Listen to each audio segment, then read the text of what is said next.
Greetings, traveler. I've been expecting you. Please, do enter my homestead.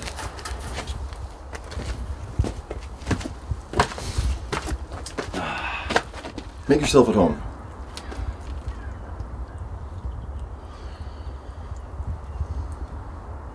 My friend, you look exhausted.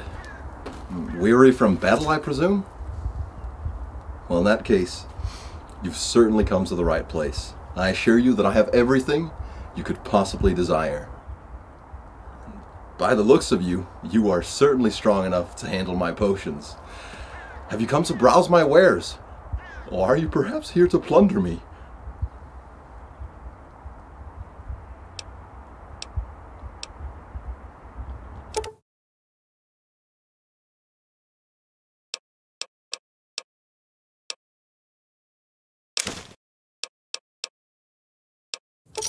That's a great choice, my friend. You have good taste in the music. It's a classic and a banger. Marty Robbins, huh? Shit, the man could sing. Why don't we give it a whirl? I mean, after all, it's your money. I can tell you this much. Marty Robbins manages to produce the most delicate sound. His storytelling is evocative and efficient. It paints a narrative of an idealized vision of America's past. I'd go so far as to say this might be the best music you'll ever hear in your entire life.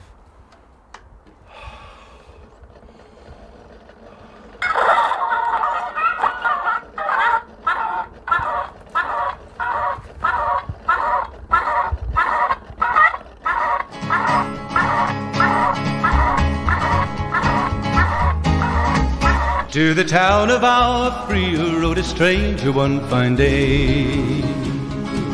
Hardly spoke to folks around him, didn't have too much to say. No one dared to ask his business, no one dared to make a slip. The stranger there among them had a big iron on his hip, big iron on his hip. It was early in the morning when he rode into the town. You like that? He came riding from the south side, slowly looking all around. He's an outlaw, loose and running, came the whisper from each lip. And he's here to do some business with a big iron on his hip, big iron on his hip. In this town there lived an outlaw by the name of Texas Red. Many men had tried to take him, and that many men were dead. He was vicious and a killer, though a youth of 24, and the notches on his pistol numbered 1 in 19 more, 1 in 19 more. Now the stranger started talking, made it plain to folks around. Was an Arizona Ranger, wouldn't be too long in town. He came here to take an outlaw back alive or maybe dead. And he said it didn't matter, he was after Texas Red, after Texas Red. Wasn't long before the story was relayed to Texas Red.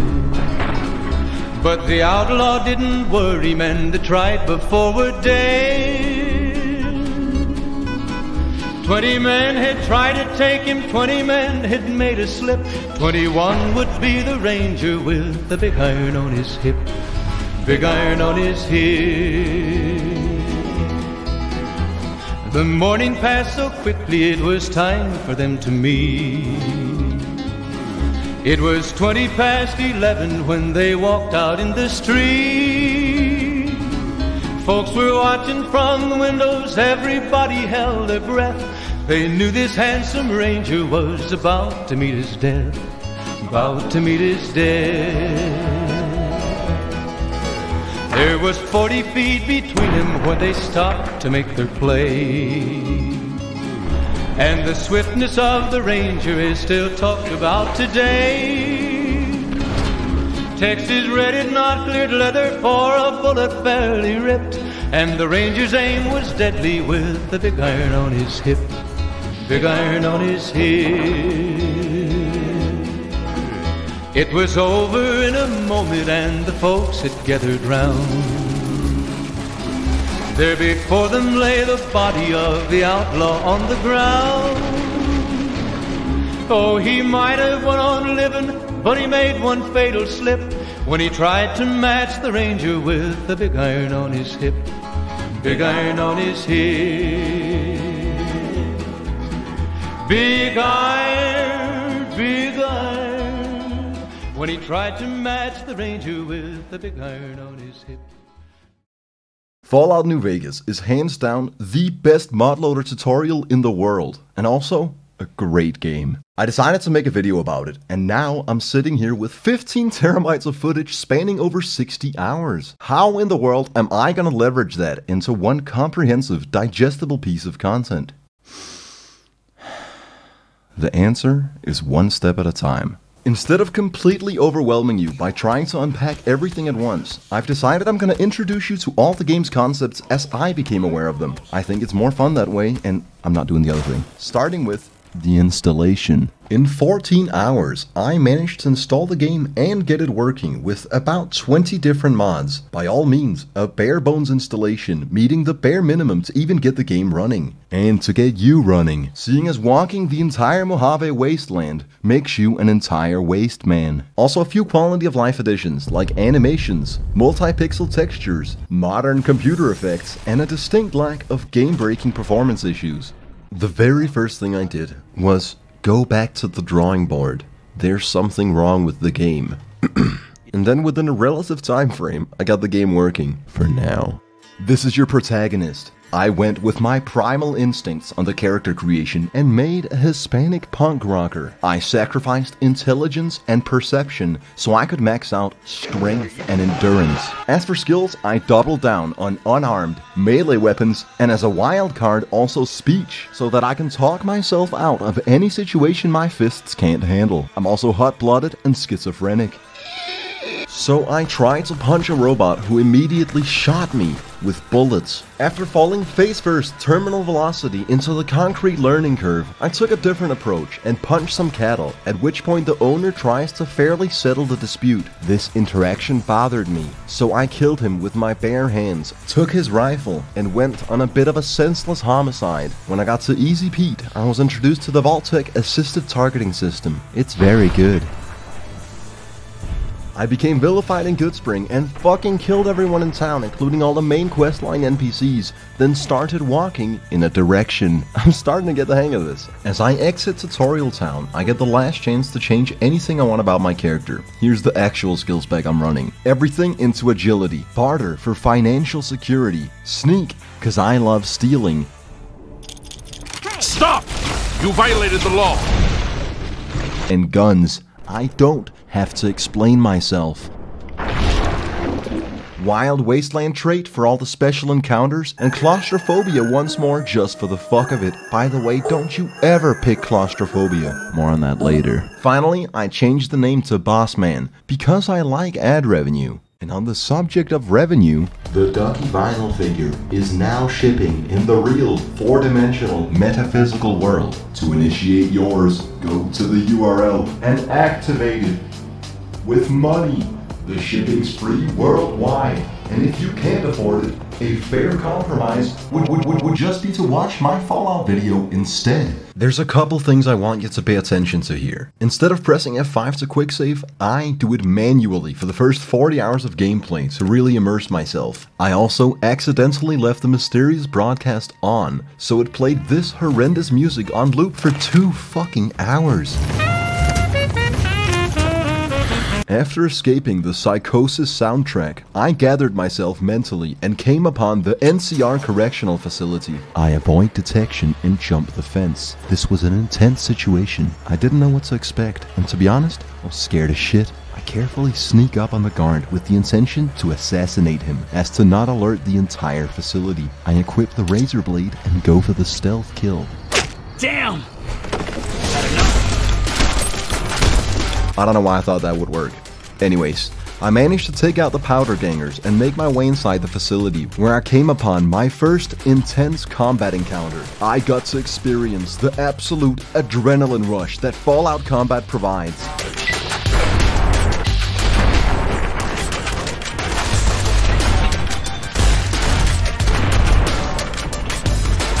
when ambushed by 5 men with guns and energy weapons. They backed me into a corner and made themselves the path of least resistance. I didn't want to hurt them.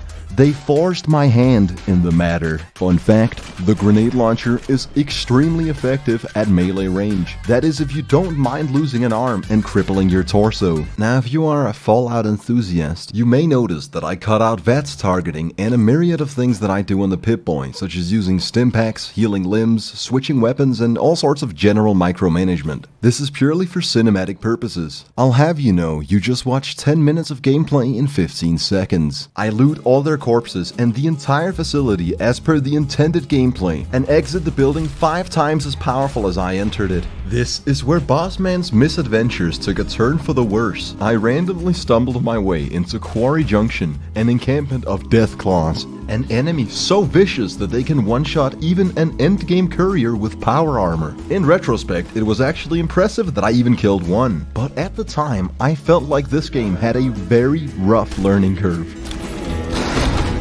It was early in the morning when he rode into the town.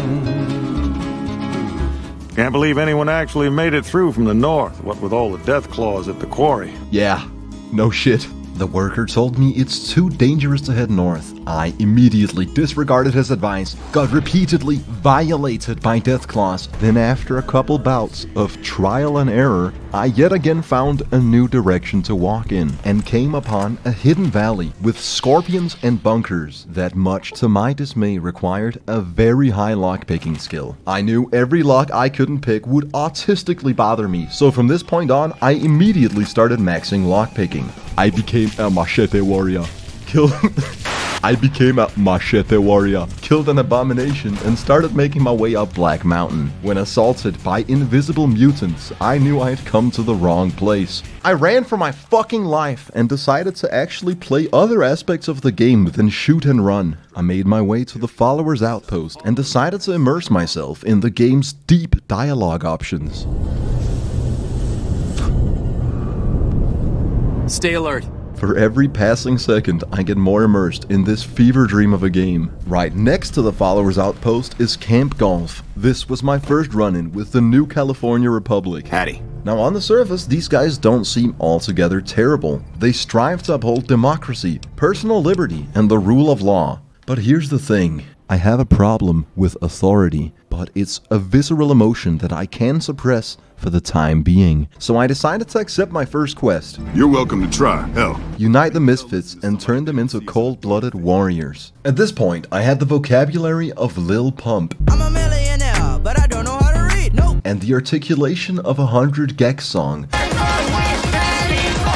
So I scrapped the original plan of reading them The Art of War and instead resorted to a rigorous, physical, gritty combat training routine. Hello. Unfortunately, my explosive skill was inadequate and they nearly killed each other when practicing a simple grenade throw. Seeing as Maggie was entirely unsatisfied with my training, I decided to continue my journey. Inside the house resort, I came upon combat armor, waited till no one saw me, and stole it with no consequences. I immediately equipped it and with the large amount of weight, very slowly walked out of the building completely unnoticed. I really don't know how to play this game, but I keep getting away with it. Although in retrospect, I don't think I could have played the game more incorrectly if I fucking tried. Another 15 hours of gameplay would transpire before it finally clicked for me that there's 2 types of NPCs. Drones that are literally the spearhead of an ideology, all spewing the same 2 voice lines, sorta like people on Twitter. And then there's the ones with a unique name who are indistinguishable from real humans. They'll have up to hundreds of different dialogue options, several quests, and various influences on the world. Here you'll see me stroll right past Arcade Israel Gannon. His companionship alone would make me a military superpower. I'd have triple the inventory space, and his questline leads to hands down the best power armor in the game, so only a fool would disregard him. Invade the Sunset Sarsaparilla headquarters, spend all his ammo on killing robots for no reason, become a machete warrior, and be forced to pawn prized possessions, such as my collection of egg timers, to get a fraction of the ammunition I just spent back. Now, having realized that ammo is a scarce resource, I went into the night, machete in hand, psycho in my bloodstream, and in a state of extreme delirium from the radiation poisoning that I still didn't know was a game mechanic. I stumbled my way into Camp McCarran, legally, preemptively defend myself, and take the public transit to New Vegas, the giant glowing middle of the game that everything points towards. I was so excited. Truth be told, I'd spent over an hour walking around the strip, somehow missing both the north and south entrance. The funny thing is, this loading screen never ended.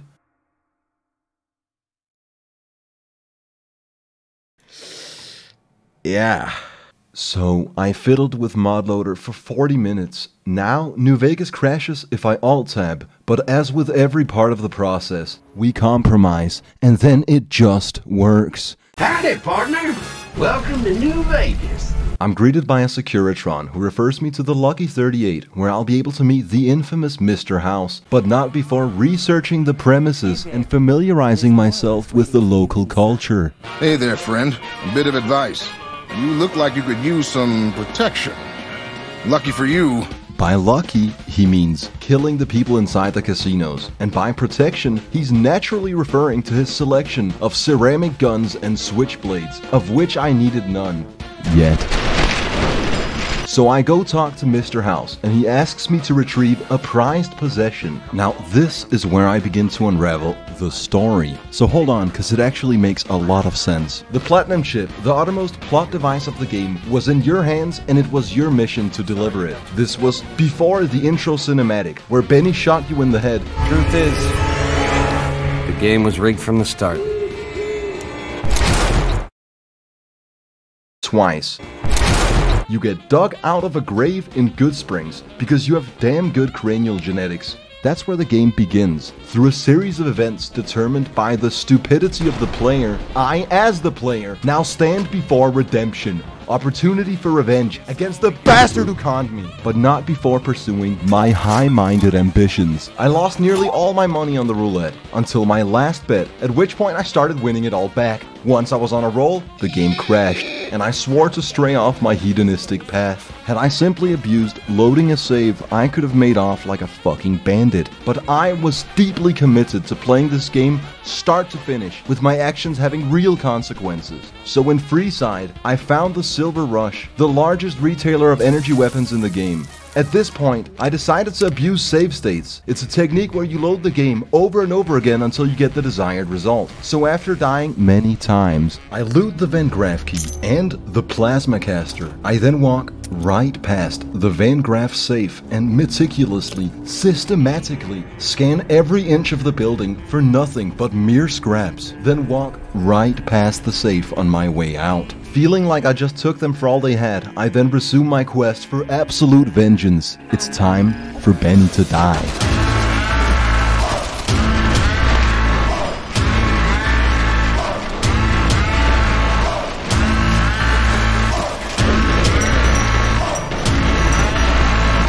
By process of elimination, the elimination of yours truly, I've arrived at the conclusion that a good strategy would be to steal Benny's sweet key. Now if you think the screen looks weird, it's cause it does. The next half hour of footage is corrupted. You see, the game crashed whilst recording.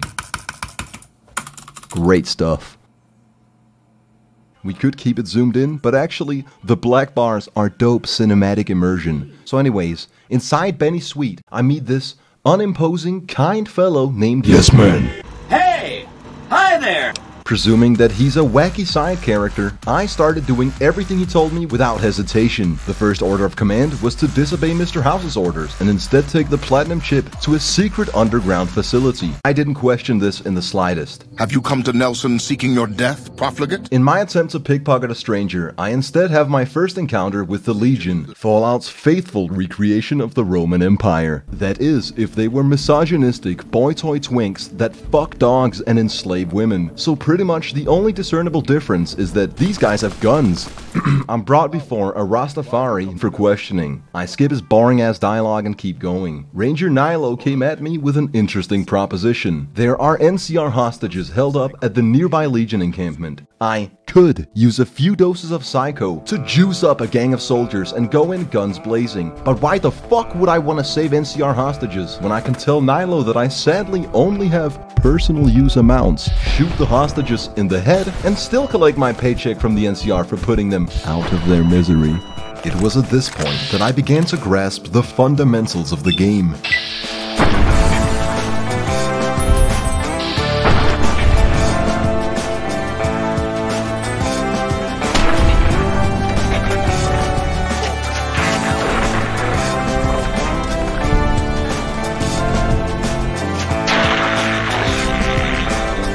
It's time for Benny to die.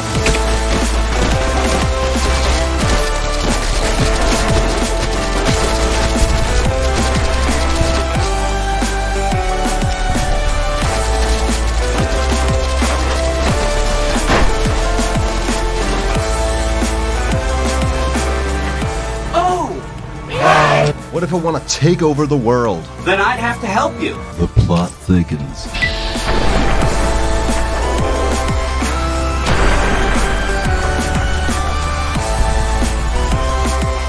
You wear the mark of Caesar. You may continue. I'll wait. Well, Are you ready to head upriver? Caesar strictly forbids the use of chems and alcohol. can I please have the platinum chip back? I need it. Oh, I'll give you the platinum chip. It's that easy.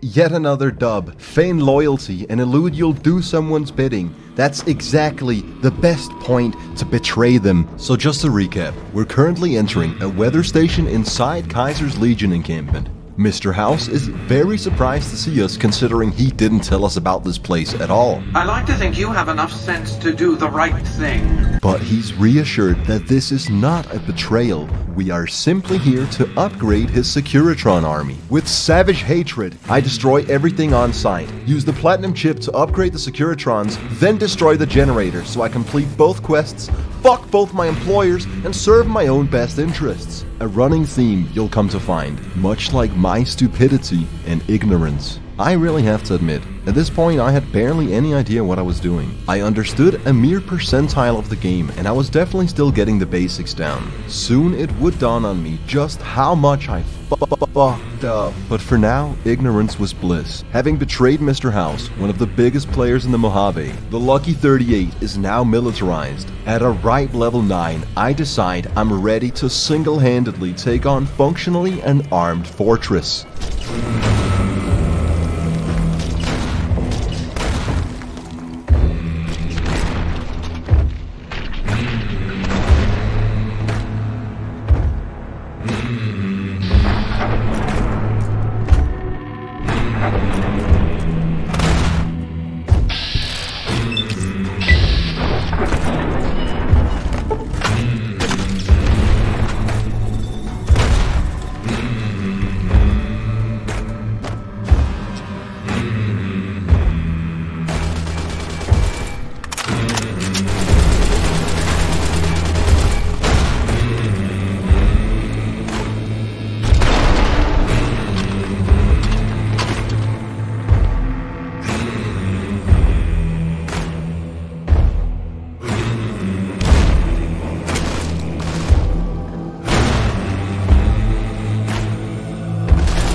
With only one leg and my head intact, I hold the gat with my teeth and pull the trigger with my kneecap. Barely clinging on to the mortal realm, I drink one sip of whiskey to numb the pain of a crushed ribcage and immediately become an alcoholic. Alcohol. Not even once. I hack the terminal, open the antechamber, and come across the real Mr. House, a decrepit 261-year-old man in a life support chamber.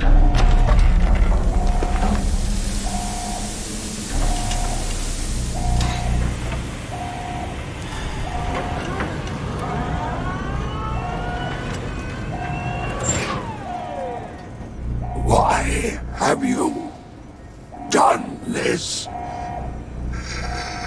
Centuries of preparation. So much good undone. Why did I undo centuries of good for humanity? 'Cause I don't like you, bitch. I have nothing to say to you.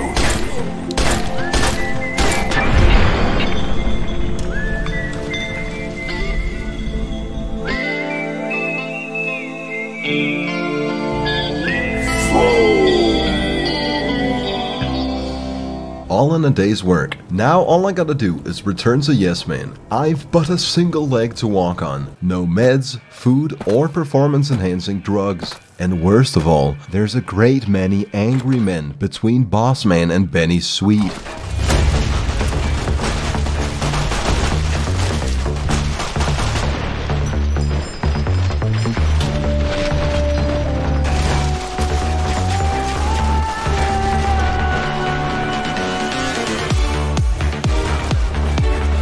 I legged it. I knew I was in bad condition when they shattered my cranium, and just when I thought I'd seen the worst of it, the whiskey withdrawal hits. And to top it off, you'll notice the dirty water I drank is barely keeping my health above null. And just to season that, you must remember that I'm a sack of broken bones and mangled organs, all getting dragged by a single undeterring leg of absolute willpower.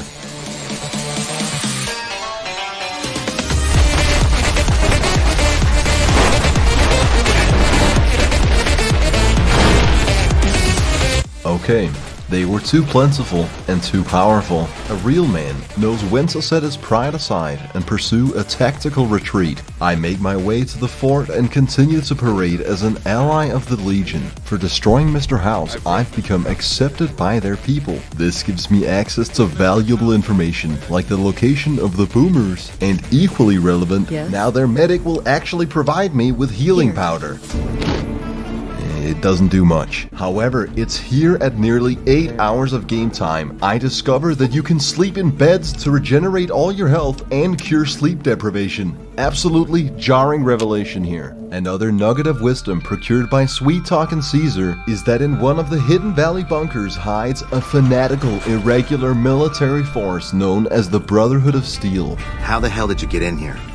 Normally, I would have already shot you. They strip me naked and bring me before their elder. I find that we share interests and have common ground to stand on when he asks me to kill an NCR ranger. But before consummating the alliance, I stole a super sledge and badass power armor that I don't have the training to wear. That was the beginning of a massive problem that I'll touch on later. On my way out of the bunker, Paladin Hardin proposes that we overthrow Elder McNamara, a proposition I'll dwell on for the time being. I take out the ranger. Plasmacaster's great. When faced with the news of my victory, McNamara scolds me for not being thorough. I'll remember this. Although he finally removed the explosive collar around my neck. Time to enforce my beliefs. After very slowly taking 15 minutes to exit the bunker, both times I left it, because I have claustrophobia, so I'm not strong enough to carry this power armor around inside. Absolutely smashing. Time to enforce my beliefs.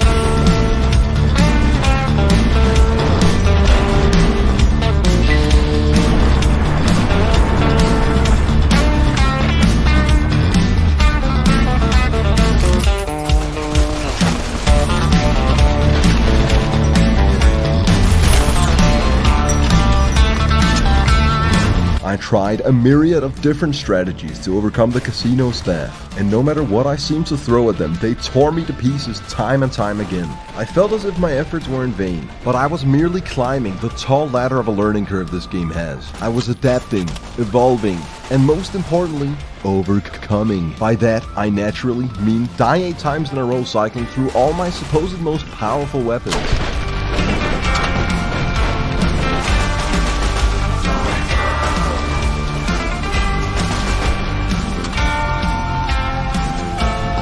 Then try equipping the super sledge, mind you without even being melee spec'd, brutally follow through with a massively successful blunt object homicide.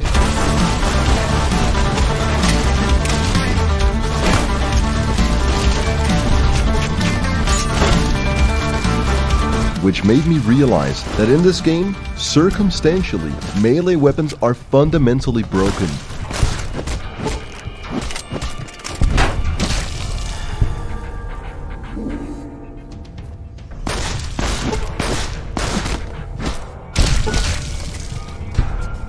Yes Man is delighted to help me in my righteous crusade to take over the fucking world. We head to the Lucky 38's penthouse suite. Hi! This is big, huh? A very big moment. Then proceed to terminate and replace Mr. House's AI with Yes Man, effectively granting us full control over his empire.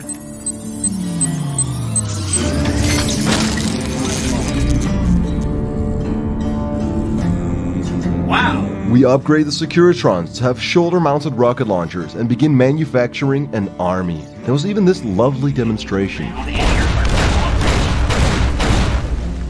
Now, the fucked thing is, right here, I was a couple dialogue checks away from the final battle. By accident, I had completed the entire main storyline. To put it into perspective, I just dinged level 12, and it now dawns on me that I just chose my side in the war. I thought I'd completely fucked it, but on the contrary, this is what's fantastic about New Vegas, and one of the things that make it a true RPG. Progression is non-linear as all fuck, which means you can play it however you desire. And for me, the game didn't end here. In fact, from this point on, it only picked up more momentum. You see, the battle at Hoover Dam is the ending of the game, but it's affected by a bunch of the things you do throughout your playthrough. Which factions you side with, and what you do in the world. Now, having the main story out the way, I go back to roaming the Mojave.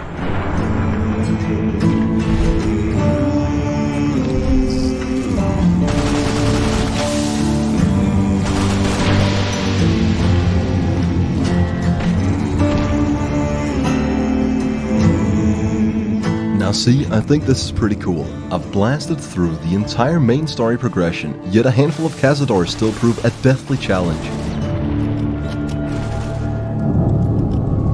On my second attempt, I got through by the skin of my teeth, and you have to realize, it wasn't until level 30 that I actually began implementing sleeping in beds to regenerate my health. Now I know what you're going to say. Knowing you, being the interviewer you are, digging in deep all the time, you're gonna say, what effect does that have on my consumables? Well, let me tell you, every waking moment is a constant struggle to scavenge for sunset sarsaparillas and stimpaks, which made this next part all the more terrifying. You see, by trekking in a random direction, still not knowing that in the bottom left corner of my screen, my scanner displays nearby locations and enemies. I actually am at this point still visually traversing through the game like a fucking baboon. And by this method, I come across Vault 22.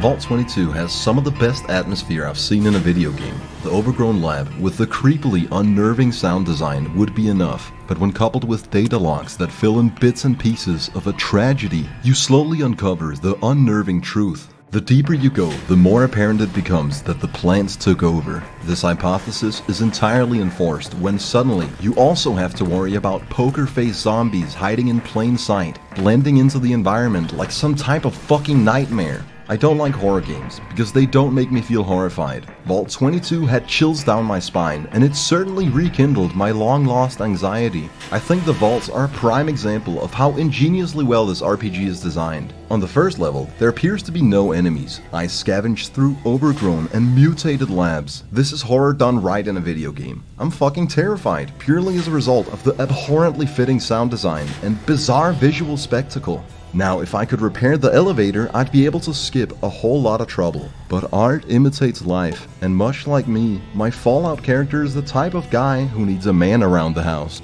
Listen here, okay? I'm too busy min-maxing XP gains with Swift Learner to bother with the downright peasantry that is physical labor. Ugh.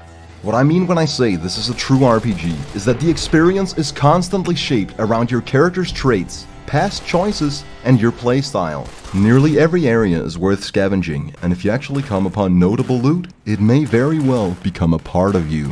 This is the Flamer, It runs on something I have 900 of. One thing I don't have anymore is an ongoing Cazador problem.